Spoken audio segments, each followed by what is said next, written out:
स्वागत है आपका न्यूज़ 18 जम्मू कश्मीर लद्दाख हिमाचल में। मैं हूं विशाल और आप देख रहे हैं आज का एजेंडा। शुरुआत बड़ी खबर से, और खबर वही है कि जम्मू कश्मीर से अनुच्छेद 370 निरस्त किए जाने का जो मामला है उस पर, इस मामले को लेकर जो चुनौती दी गई है, इस निरस्त किए जाने के फैसले को, उन तमाम याचिकाओं पर सुप्रीम कोर्ट में सुनवाई जारी है। आज भी सुप्रीम कोर्ट में इस पर सुनवाई होगी। एक दिन पहले भी इस पर सुनवाई हुई थी। जैसा कि सुप्रीम कोर्ट ने पहले ही कहा है कि रोजाना की बुनियाद पर इस मामले में समाअत होती रहेगी। कपिल सिब्बल आज भी अपना पक्ष रखेंगे, यानी जो उनके याचिका करता है, जो अर्जी गुजार है, उनका पक्ष, उनके जो वकील कपिल सिब्बल, वो अपना पक्ष रखेंगे। कपिल सिब्बल को आज दोपहर तक का समय दिया गया है।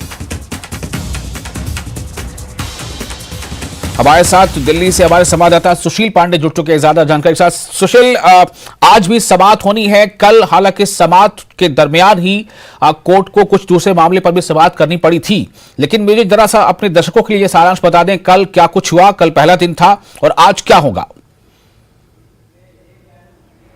जी देखिए विशाल, कपिल सिब्बल जो इस पूरे मामले में एक याचिका करता है, अकबर लोन, उनकी तरफ से फिलहाल दलीलें कोर्ट में रख रहे हैं। उनकी तरफ से कल दलीलों की शुरुआत की गई। आर्टिकल 370 के मामले में कपिल सिब्बल की तरफ से जो फिलहाल दलीलें दी गई, उसमें प्रमुख बातें ये रही कि केंद्र सरकार ने जो भी आर्टिकल 370 को हटाने के लिए फैसला लिया है, वो अधिकार फिलहाल संसद के पास नहीं है, क्योंकि इस पूरे मामले में संविधान सभा का जो गठन हुआ था 1952 से लेकर 1957 तक, संविधान सभा के बिना अनुमति के सरकार के पास ये अधिकार नहीं है कि वो एक तरफा राजनीतिक प्रारूप का फायदा उठाने के लिए इस पूरे प्रकरण में आगे आकर फैसला लें। उनकी तरफ से ये कहा गया कि केंद्र सरकार के द्वारा आर्टिकल 370 हटाने की प्रक्रिया जो अपनाई गई, वो संविधान के मूल अधिकारों के खिलाफ है। उनकी तरफ से साफ तौर से ये बताया भी गया कि किस तरह आर्टिकल 370 जम्मू कश्मीर के लिए, वहां के रहने वालों के लिए एक आत्मा स्वरूप है, और ये अपने आप में एक ऐतिहासिक विषय है जिसको लेकर सुप्रीम कोर्ट में इस पूरे मुद्दे को लेकर चर्चा की जा रही है। उनकी तरफ से ये कहा गया कि केंद्र सरकार इस पूरे मामले में बिना किसी भी सदस्यों के चर्चा के इस पूरे मामले को लेकर जिस तरह बिल को इंट्रोड्यूस कर रही है, वो अपने आप में गलत है। उनकी तरफ से ये कहा गया है कि संविधान सभा की सूची खंड 3 में साफ तौर से ये लिखा हुआ है कि अगर संविधान सभा स्थगित हो गई है तो राष्ट्रपति अनुमति लेगा वहां के सदस्यों से, और उसके बाद वहां के सदस्य ये तय करेंगे कि क्या कोई भी आर्टिकल को अबॉलिश किया जाए या ना किया जाए, और कि इसकी संतुति संविधान सभा में शामिल होने वाले तमाम जो सदस्य के तौर पर हैं वो देंगे। उसके बाद सरकार इस पूरे मामले को लेकर चर्चा करेगी। लेकिन केंद्र सरकार के द्वारा इस पूरे मामले में जो तमाम नियमावली है, उसका कोई भी उपयोग नहीं किया गया, जिस पर साफ तौर से डीवाई चंद्रचूड़ जो इस पूरे मामले की अगुवाई कर रहे थे, उनकी तरफ से 2 सवाल फिलहाल कपिल सिब्बल से किया गया विशाल। पहला कि अगर संविधान सभा अनिश्चितकालीन के लिए या उसका कार्यकाल खत्म हो जाता है तो क्या राष्ट्रपति किसी भी बिल के लिए संतुति देने के अधिकार रखता है या नहीं रखता है, और क्या संविधान सभा जो फिलहाल स्थगित हो गई है उसके बाद सरकार के पास ये अधिकार है कि वो इस प्रकार के बिल लाकर किसी भी एक्ट को एबॉलिश कर सकती है या नहीं। इस पर कपिल सिब्बल की तरफ से कहा गया कि केंद्र शासित प्रदेश को या केंद्र शासित प्रदेश के पास जो अधिकार है, उस अधिकार को लेकर बिना चुने हुए सदस्यों की चर्चा किए बिना कोई फैसला नहीं लिया जा सकता है। तो ये दलील थी, लेकिन सुशील, मेरा सवाल यहां पर यह है कि अभी तो दलीलों का एक लंबा दौर चलेगा, और जाहिर है कि सरकार का जो अपना पक्ष है उसकी भी बारी आएगी, उसके भी वकील अपना पक्ष रखेंगे। लेकिन जब इतनी विस्तारित जो है दलीलें कल दी गई हैं, फिर आज फिर से कपिल सिब्बल को मौका दिया जाना है, तो आज उसमें क्या हो सकता है आगे? जी देखिए, कपिल सिब्बल फिलहाल अभी संविधान के मूल अधिकारों को लेकर अपनी दलील कोर्ट के समक्ष रख रहे हैं। चूंकि जम्मू कश्मीर में आर्टिकल 370 के इतिहास को लेकर और उसके प्रारूप को लेकर तमाम दलीलें कोर्ट के समक्ष रखी जानी है।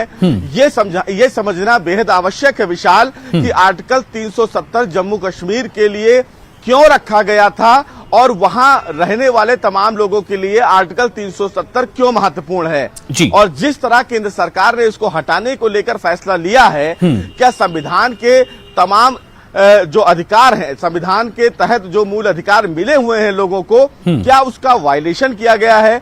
तो उसी कड़ी में आज फिर कपिल सिब्बल की तरफ से दलीलें रखी जाएंगी। चूंकि कल 3:30 और 4 बजे तक इस पूरे मामले में लंबी सुनवाई चली, जिस पर सवालों का जो दौर था वो दोनों तरफ से था, यानी कि बेंच की तरफ से भी और बार की तरफ से भी। तो तमाम कपिल सिब्बल की तरफ से बेंच को ये समझाने की कोशिश की जा रही थी कि क्यों आर्टिकल 370 जम्मू कश्मीर के लिए एक आत्मा के तौर पर देखी जाती है, और इसीलिए उन्होंने इतिहास से जोड़कर इस पूरे मामले को सुप्रीम कोर्ट के समक्ष रखा। उन्होंने साफ तौर से सुप्रीम कोर्ट को यह भी समझाया कि जो राजा मिहिर सिंह थे वो क्यों आर्टिकल 370 को लेकर उन्होंने पत्र लिखा और क्यों आर्टिकल 370 जम्मू कश्मीर के लिए एक स्पेशल स्टेटस के तौर पर अलग से देखा जा रहा है। भारत का एक अभिन्न हिस्सा जम्मू कश्मीर जरूर इस पूरे मामले में रहा है, लेकिन आर्टिकल 370 के पीछे जो फिलहाल एक बड़ी रणनीति थी वो क्यों अपनाई गई। तो उसी दिशा में विशाल वो आज फिर सुप्रीम कोर्ट के समक्ष अपनी दलील रखेंगे। 10:30 बजे इस पूरे मामले पर सुनवाई शुरू हो जाएगी। देखना बेहद अहम होगा कि कितना वो कोर्ट को कन्विंस कर पाते हैं अपनी दलीलों से। उसके बाद गोपाल सुब्रमण्यम की तरफ से दलीलें दी जाएंगी। चूंकि 10 घंटे का समय फिलहाल कपिल सिब्बल की तरफ से मांगा गया है। चीफ जस्टिस ने कहा है कि सभी लोग इस पूरे मामले में बहस जल्द से जल्द पूरी करें ताकि दलील ज्यादा लंबा ना हो। लेकिन चूंकि ये तमाम एडवोकेट्स जो हैं वो सीनियर एडवोकेट्स हैं, संवैधानिक पहलुओं के जानकार हैं, तो सुप्रीम कोर्ट इन तमाम लोगों को पर्याप्त समय देना चाहता है ताकि इस पूरे मामले को गंभीरता से सुना जाए। जस्टिस संजय किशन कौल ने भी कल कपिल सिब्बल से कई सवाल किए, जिसमें थोड़ा सा एक लाइटर मोड भी हुआ। उन्होंने कहा कि वो खुद जम्मू कश्मीर में रह चुके हैं और जम्मू कश्मीर से ताल्लुक रखते हैं, लिहाजा जो इतिहास उनको बताया जा रहा है वो इतिहास भी उनके लिए एक बहुत रोचक चीजें हैं।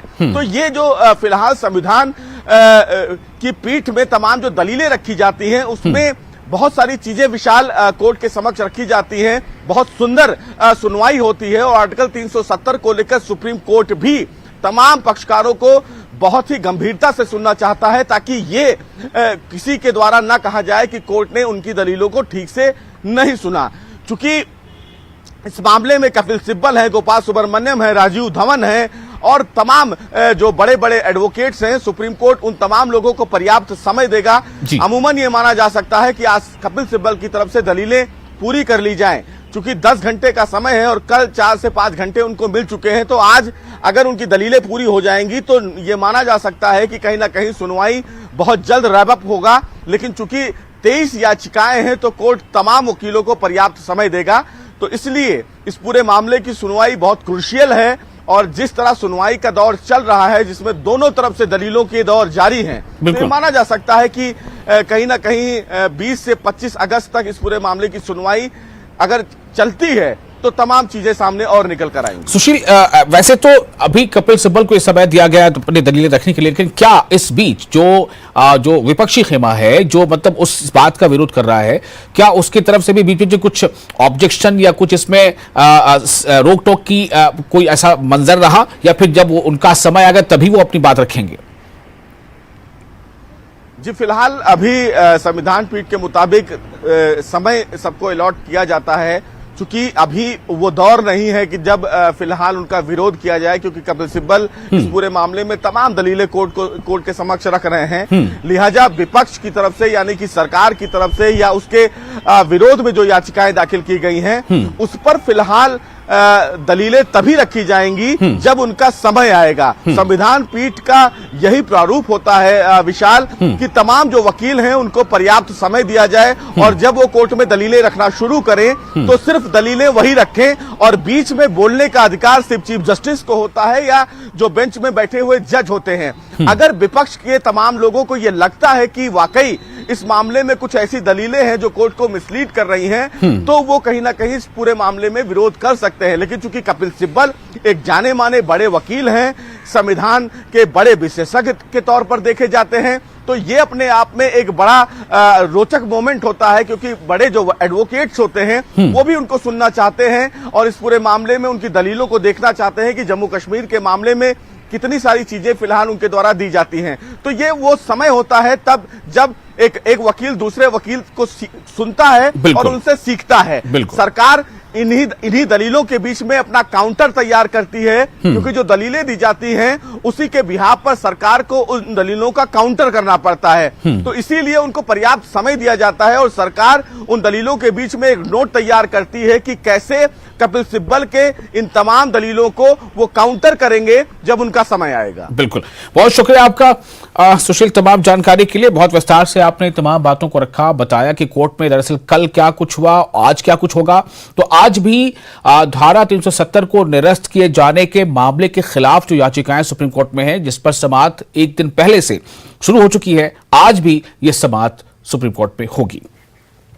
अगली खबर अमरनाथ यात्रा से जुड़ी खबर है। अमरनाथ यात्रा के लिए जम्मू यात्री निवास से 32वां जत्था रवाना हो गया है। इसमें कुल 1198 यात्री शामिल हैं, जिसमें से बाल्टल से 266 यात्री और पहलगाम मार्ग से 932 यात्री भेजे गए। इन यात्रियों को 43 वाहनों से रवाना किया गया। पिछले 33 दिनों में 4,06,000 से ज्यादा श्रद्धालु बाबा अमरनाथ के दर्शन कर चुके हैं। और हमारे साथ फोन पर जुड़ चुके हमारे रिपोर्टर समीर ज्यादा जानकारी के साथ। समीर, आज के आंकड़े क्या बता रहे हैं, स्थितियां कैसी हैं और क्या जोश वैसे ही बरकरार है या कुछ कम हो रहा है? देखिए, कल जब हम बात कर रहे थे, कल से ज्यादा यात्री आज निकले हैं जत्थे में। जो 32वां जो 31वां जत्था था उसमें 1000 से कम यात्री निकले थे, लेकिन आज 1000 से ज्यादा यात्री निकले हैं। तो आज का जो जत्था है वो कल के जत्थे से ज्यादा है। जहां तक यात्रियों की बात है, कल भी तकरीबन 3500 यात्रियों ने दर्शन किए और अब जो टोटल जो यात्रियों की संख्या है वो 4,06,000 से पार कर गई है। तो अच्छी यात्रा है। देखिए, 32वां दिन चल रहा है और 32वां जत्था निकला है। तो इस संदर्भ में देखें, अगर हम पिछले आंकड़े देखें तो पिछले साल तो टोटल 45 दिन की यात्रा में 3,65,000 लोगों ने ही यात्रा की थी। लेकिन इस बार अभी भी तकरीबन 1 महीना बचा हुआ है और 1 महीने में ये अगर यात्रा इसी तरह से, हालांकि आगे के दिनों में अब बहुत कम हो जाएगी, लेकिन फिर भी मुझे लगता है जो ऐसे जो रफ्तार चल रही है, 4.5 से 5 लाख के करीब जो यात्री हैं वो लास्ट तक, मतलब टोटल इस साल दर्शन करने आ सकते हैं। तो ये अपने आप में एक बड़ी बात है, क्योंकि जो पिछला रिकॉर्ड है वो तो ऑलरेडी ब्रेक हुआ है और अगर 5 लाख यात्री भी आते हैं तो ये भी अपने आप में एक बड़ी बात है। तो ये जो सारा क्रेडिट है वो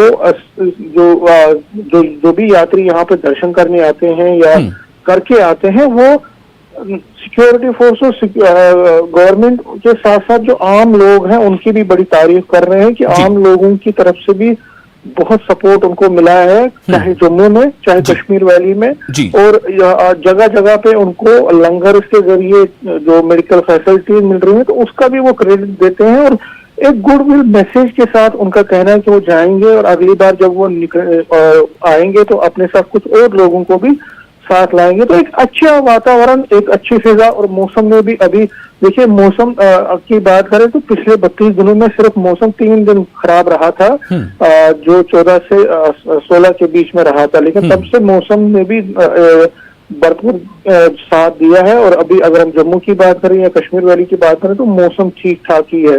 तो ये भी एक फैक्टर है, मौसम का ठीक रहना, नेशनल हाईवे का ठीक रहना, और वो भी एक फैक्टर है। और इस तरह से जो यात्रा है वो अच्छे वातावरण में, अच्छी फिजा में और अच्छे एटमॉस्फेयर में हो रही है। तो हालांकि अब तो कम हो गया है, पहले जो यात्रियों का अराइवल था उसमें कमी आ गई, लेकिन जितने भी यात्री हैं सिक्योरिटी और बाकी चीजों में कोई भी कॉम्प्रोमाइज नहीं है। जो पहले जैसे यात्रियों के लिए सिक्योरिटी थी वो अब भी वही है, जिस तरह पहले की फैसिलिटी थी वो अभी भी है, जिस तरह पहले की जो अटेंशन था गवर्नमेंट का वो आज भी है। उसमें कोई कमी नहीं है। हालांकि यात्रियों के अराइवल में कमी आई है। यात्रियों के ऑब्वियसली अब इतने दिनों के दिन हो गए हैं, बहुत सारे जो यात्री हैं उन्होंने दर्शन कर लिए हैं, जिन्होंने रजिस्ट्रेशन की थी। अब मात्र कुछ लोग हैं जो आने वाले हैं। लेकिन गवर्नमेंट की तरफ से यात्री भवन, यात्री निवास जम्मू हो या कश्मीर वैली में जहां जहां पे उनके लिए रहने का है, उसमें फैसिलिटीज और जो बाकी चीजें हैं वो बिल्कुल उसी तरह की हैं जो यात्रा शुरू होते वक्त थी। तो विशाल इन चीजों का एक बड़ा मैसेजिंग जाएगा, एक अच्छा मैसेज जाता है बाहर। और इसका फायदा देखिए, यहाँ पे अगर कोई यात्री आता है जम्मू में, वो लोगों को जो बिजनेस के साथ जुड़े हैं या ट्रेड के साथ जुड़े हैं उनको फायदा होता है। कश्मीर वैली में जो लोग हैं वहां पे जो रहने वाले हैं उनको भी फायदा होता है, दुकानदार को फायदा मिलता है, जो रेडी वाले हैं, जो सब्जी, उसका एक डायरेक्ट इकोनॉमी पे बूस्ट मिलता है। तो जो लोग यहाँ पे आ रहे हैं, जो लोग दर्शन करने के लिए आते हैं, उनका डायरेक्टली पिलग्रिमेज टूरिज्म के साथ, उसके साथ भी बहुत लोग जुड़े हुए हैं, चाहे जम्मू में हैं या कश्मीर वैली में। तो एक अच्छा वातावरण है, एक अच्छा, और जो लोग इस पिलग्रिमेज टूरिज्म के साथ जुड़े हैं उनका ये मानना है कि जिस तरह से गवर्नमेंट ध्यान दे रही है, चाहे जम्मू में हो या कश्मीर वैली में, उसका भी फायदा उनको मिल रहा है। और इसके साथ जो लोग वाबस्ता है, देखिए हर कोई इसके साथ वाबस्ता है। देखिए कश्मीर एंटरटेनमेंट टूरिज्म हो, पिलग्रिमेज टूरिज्म हो या एडवेंचर टूरिज्म हो, ये अपने आप में बहुत उसको प्रमोट करने के लिए सरकार कदम उठा रहे। तो विशाल ये एक अमरनाथ यात्रा भी उसी रिलीजियस टूरिज्म का ही हिस्सा है। और इस पिलग्रिमेज टूरिज्म में भी जिस तरह वैष्णो देवी यात्रियों की संख्या बढ़ी है, इसी तरह से यात्री जो अमरनाथ यात्री हैं उनकी भी संख्या बढ़ी है। देखिए, चलिए बहुत शुक्रिया आपका समीर। संख्या थोड़ी कम जरूर हुई है लेकिन ये लगातार जारी है, और जैसा आपने बताया कि कल के मुकाबले आज फिर से यात्रियों की संख्या बढ़ गई है। तो जो दिन है, जो समय है, उसके हिसाब से यात्रा यूं ही चलती रहे, इसी बात की कामना करनी चाहिए। शुक्रिया आपका। और इसी के साथ यहाँ पे छोटा सा ब्रेक लेंगे, ब्रेक के बाद कुछ और अहम खबरें।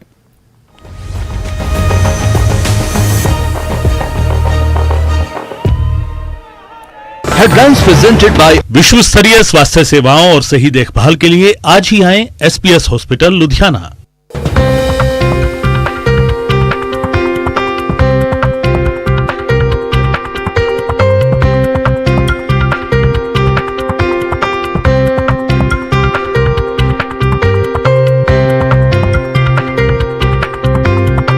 हेडलाइंस प्रेजेंटेड बाय विश्व स्तरीय स्वास्थ्य सेवाओं और सही देखभाल के लिए आज ही आएं SPS हॉस्पिटल लुधियाना।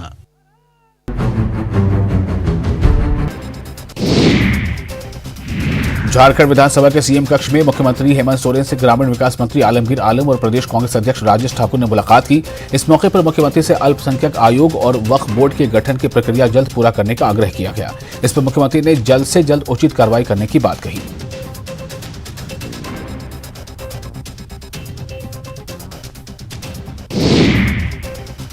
रांची के बिरसा मुंडा संग्रहालय में 9 और 10 अगस्त को हो रहे विश्व आदिवासी दिवस समारोह का बीजेपी ने विरोध किया है।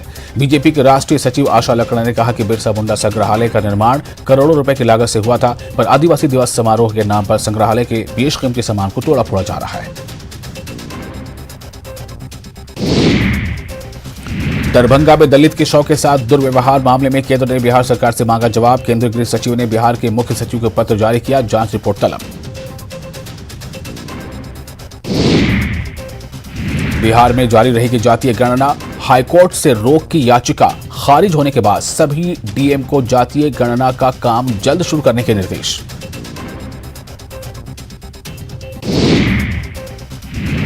पीठ पत्र विवाद के बाद 27वें दिन विभागीय कार्यालय पहुंचे शिक्षा मंत्री चंद्रशेखर। विभाग में एंट्री की मनाही के बाद भी आप सचिव के यादव भी पहुंचे ऑफिस।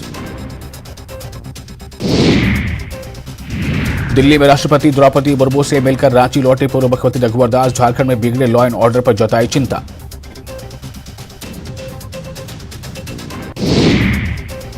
रांची के बिरसा मुंडा संग्रहालय में विश्व आदिवासी दिवस समारोह का बीजेपी ने किया विरोध। समारोह के नाम पर धरोहर को तहस नहस करने का आरोप।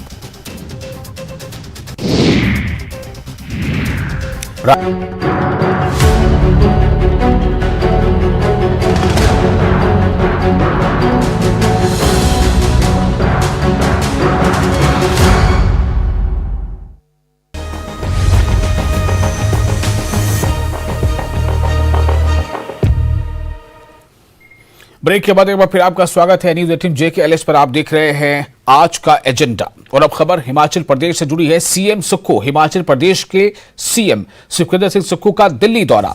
इस मामले पर यह खबर है, पीएम मोदी से उनकी आज मुलाकात हो सकती है, यानी कि पीएम मोदी से आज मुलाकात कर सकते हैं सीएम सुखविंदर सिंह सुक्खू। और इस मुलाकात का जो विषय है वो शायद ये होगा कि आपदा पैकेज को लेकर चर्चा हो सकती है, हिमाचल के हितों को के मुद्दों पर लेकर चर्चा हो सकती है। रवि हमारे साथ जुड़ चुके हैं ज्यादा जानकारी साथ फोन लाइन पर। रवि, क्या कार्यक्रम तय हुआ है और क्या ये सुनिश्चित हो गया है कि आज सीएम सुक्खू प्रधानमंत्री नरेंद्र मोदी से मिल पाएंगे?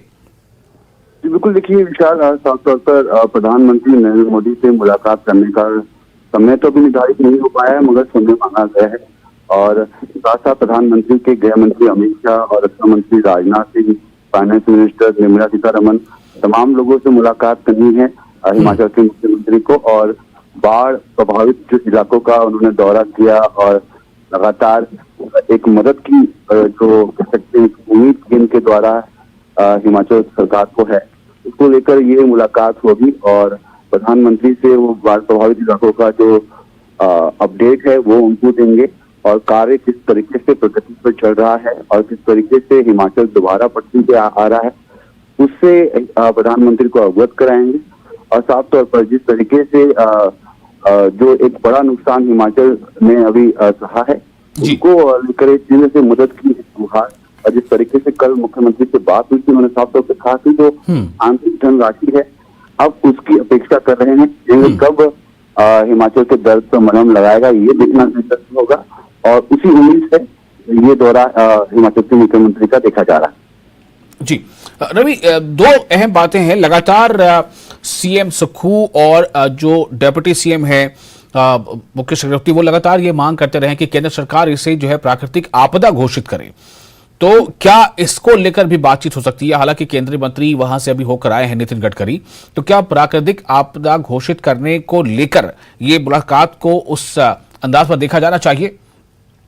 देखिए, साफ तौर पर ये जो मांग है ये एक बड़ी मांग है और इसको लेकर संसद के पटल पर भी प्रतिभा सिंह, जो कि प्रदेश अध्यक्ष कांग्रेस की और मेरी के सांसद है, उन्होंने भी ये संसद के पटल पर मुद्दा उठाया कि आपदा राहत कोष कहीं ना कहीं आवंटित करना चाहिए हिमाचल को। और बिल्कुल आपने सही कहा कि इसको लेकर भी बातचीत होगी, क्योंकि जिस तरीके से नुकसान हुआ है, तकरीबन 8,000 करोड़ का नुकसान हुआ है और जो धनराशि से अब तक मिली है उसमें काफी कमी है। और इसको लेकर भी कई बातें कही जा रही है कि नुकसान बहुत ज्यादा हुआ है और जो रिवर साइड इलाके हैं वो पूरी तरीके से खराब हो चुके हैं, उनको दोबारा दुरुस्त करना होगा, सड़कें दोबारा दुरुस्त करनी होंगी, NH हाईवे दोबारा, राष्ट्रीय राज्य मार्ग को दोबारा सुचारू रूप से चालू करवाना होगा। इसको लेकर एक बड़ी धनराशि की उम्मीद हिमाचल सरकार कर रही है। और शुक्रिया आपका रवि, आप नजर रखें, अपडेट लें, ताकि हम फिर अपने दर्शकों को बता सकें कि दरअसल आज क्या क्या कार्यक्रम है और जो प्लान है, जो कार्यक्रम है, उसके तहत किन किन मंत्रियों से और क्या प्रधानमंत्री से मुलाकात आज हो पाती है, मुलाकात होती है तो उसमें क्या बातें होती है, इस पर काफी सबकी नजर लगी रहेंगी। अगली खबर, भारतीय रेलवे को बूस्ट करने की जानिब एक कदम। पीएम मोदी की पहल, देश भर में 508 रेलवे स्टेशनों का होगा पुनर्विकास। 6 अगस्त को पीएम मोदी रखेंगे आधारशिला। वीडियो कॉन्फ्रेंसिंग के जरिए पीएम रखेंगे आधारशिला। पुनर्विकास योजना में जम्मू और कश्मीर के स्टेशन भी शामिल होंगे।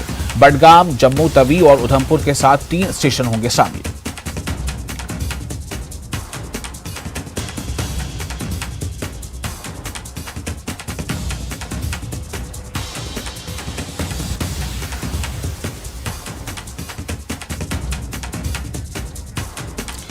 हमारे साथ फोन लाइन पर पायल बेहतर जुड़ चुके हैं ज्यादा जानकारी के साथ। पायल, ये जो नाम आया है इसमें जम्मू कश्मीर के कई स्टेशनों के, इससे क्या समझा जाए, कितनी अच्छी ये खबर है जम्मू कश्मीर के लोगों के लिए? बहुत बड़ी खबर है, खास करके जम्मू एंड कश्मीर लोगों के लिए, क्योंकि सरकार लगातार वादा करते आई है कि जम्मू कश्मीर में विकास होगा, जम्मू कश्मीर का डेवलपमेंट होगा। ये जो 3 स्टेशन के नाम हमने बताया, जिसमें उधमपुर, जम्मू तवी और बडगाम शामिल है, इन स्टेशन को रीडेवलप किया जाएगा, उनका नवीनीकरण किया जाएगा और इसकी शिलान्यास प्रधानमंत्री रविवार को 508 स्टेशन के साथ रखेंगे।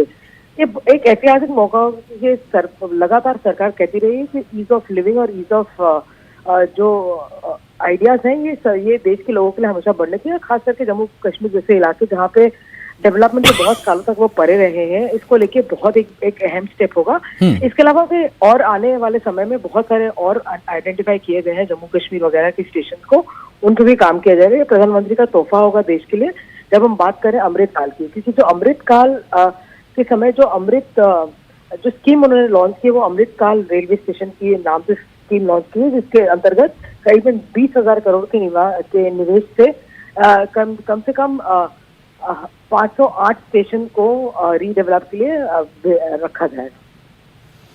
बहुत शुक्रिया आपका पायल तमाम जानकारी के लिए। तो एक बार फिर आपको ये बता दें, खबर वाकई बहुत अच्छी है और इससे जो 4-5 जो स्टेशंस के नाम आ रहे हैं, ऐसी उम्मीद की जानी चाहिए कि इसमें कुछ और भी स्टेशनों के नाम शामिल होंगे। भारतीय रेलवे को बूस्ट करने की जानिब एक कदम है पीएम मोदी की पहले।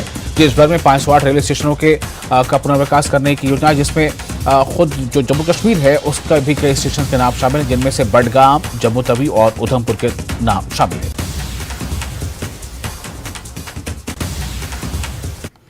और फिलहाल इस बुलेटिन में इतना ही, लेकिन न्यूज 18 JK इस पर लगातार बड़ी और अहम खबरों का सिलसिला जारी रहेगा।